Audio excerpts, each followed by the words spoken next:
Today the Green Party is calling for a nationally legislated moratorium on any new resource consents to take water from lakes, rivers or aquifers in at-risk catchments across the country.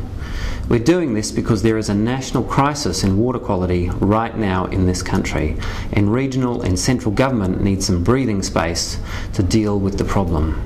But things are actually much worse than we realise.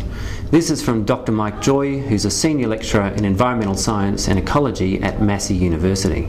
The problem is, and I don't know, but I assume that most people don't think there's a problem, and certainly the people I talk to don't. A lot of people I talk to don't realise there's a problem because they don't hear from freshwater scientists. They assume that everything must be good, if no one's kicking up a stink. But the reality is, if you look at, there's not that many freshwater scientists in New Zealand, and the majority of them work for Crown Research Institutes or regional councils. There's a few in regional councils, a few in organisations like Fish and Game, and some in universities. The only ones who are free to say anything are certainly not the CRIs. They're actively told to keep out of any sort of making public statements or anything like that. And I know a lot of my colleagues there are very frustrated about that.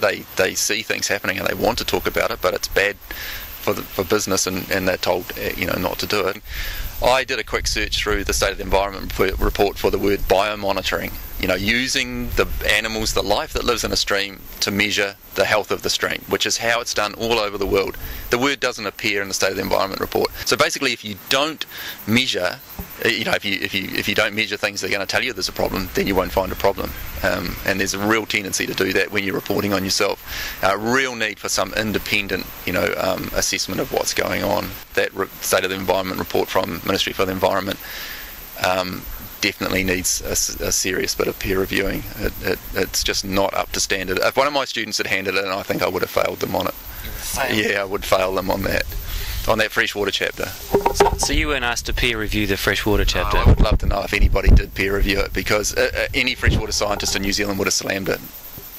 So you can see why we need a moratorium on new takes from water bodies such as lakes, rivers and aquifers. We need breathing space so that regional councils can develop water catchment plans for all the catchments in their region. We need breathing space so that central government can establish a national environmental standard on water quality. These are our rivers, these are our lakes and aquifers. We need to protect them for future generations.